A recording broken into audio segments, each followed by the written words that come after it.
Hello everyone and welcome back to the show. David Freak Turley, excuse me, joined here with Patoy and Crumbz from Team Dignitas. You guys put on a really interesting show last game. Pantheon middle, where'd that come from? Well, I think it came from mostly from the Asian scene or the Korean, one of the two. They ran Pantheon and a lot. They ran him mid lane, support, and just any other role that they felt like it. They just played Pantheon. And he's always been known as a really strong laner, and he can abuse squishy champions early on very well, such as Ahri, and we picked it just because of that. So how'd you guys prepare that strategy? It's not something we've seen at all in North America competitive, aside from like once from CLG's jungle. The most we did to actually prepare for it was tell Scar that his mechanics on it need to get better, because he canceled his ulti every time in scrim just by moving, and he didn't even know that. And he didn't even know how the shield works, so once he learned the mechanics, we just got really good with it. So then talk to me about sort of the rest of the picks for this game. You went with Xin Zhao, which is kind of a rare pick for you. Why was that?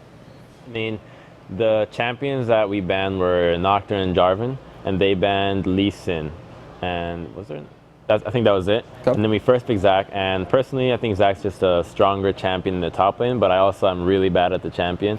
So we just let Kiwi have that, and then they took Elise. So then there really weren't many champions left. The most popular ones you see are just Evelynn that was left up in the champion pool. And I didn't want to pick Eve with Pantheon, just because the early pressure that you offer with Eve and Pantheon is not as powerful as the Xin Zhao one. Sure, you're scared of getting ganked by Eve, like sure, always, because there's no wards. But Eve, I mean, with Xin, you can just power through anything. You don't really care. You just go tower dive much easier than if you have an Evelynn, who are two much squishier champions. And it also offers a really strong disengage, as well as an engage that's on a low cooldown, unlike Evelynn's ultimate, who has I think 2-minute cooldown, level 1, level 6, and then it just it's pretty high.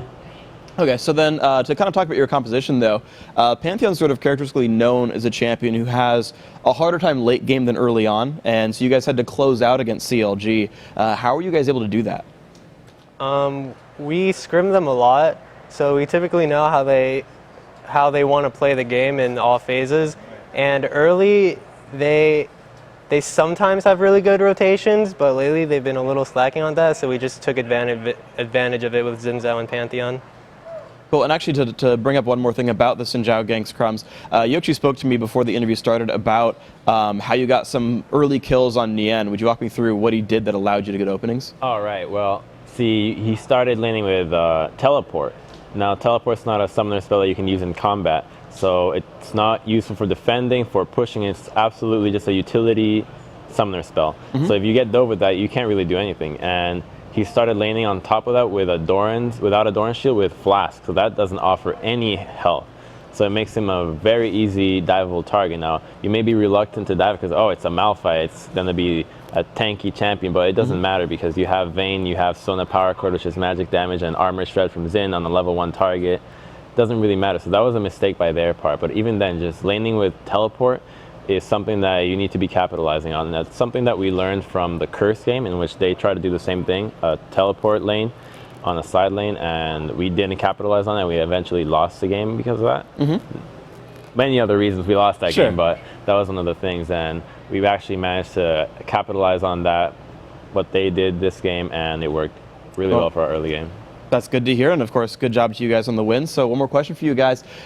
So you are now into a tie with Counterlogic Gaming for 4th and 5th. Curse might join you if they win their next game. So you've got at least 1 game ahead of you, maybe 2, maybe 3, depending on how things go. It's already going to be an 8-game day. How do you keep yourself focused when you know you've got a long day ahead?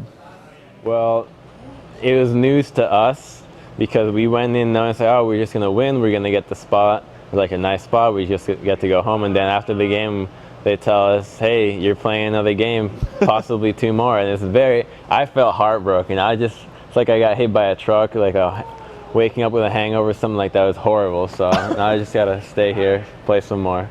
I was falling asleep 3 games ago, so good thing there's a coffee machine in the back. Bringing up a lot of coffee. All right, so final question for you guys then. You've got now, aside from the tiebreakers, but you know you're in the playoffs at this point. So your minds have to think towards the North American regionals at PAX in just about 2 weeks from now. How prepared are you, or how are you going to prepare for a very important tournament for you guys?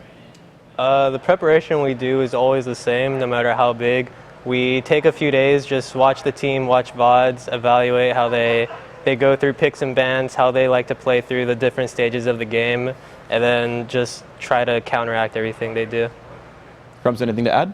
No, that's pretty much it, but I do think that even though my personal opinion on CLG this game was that they were a bit lackluster, I do think that, at least for myself, I made a lot of mistakes getting caught in certain situations, but aside from that, the mistakes that were made in other LCS games this week, I was able to fix them and be conscious about them and try not to make them again, and it worked well in this game, and I think that attributed to why we won.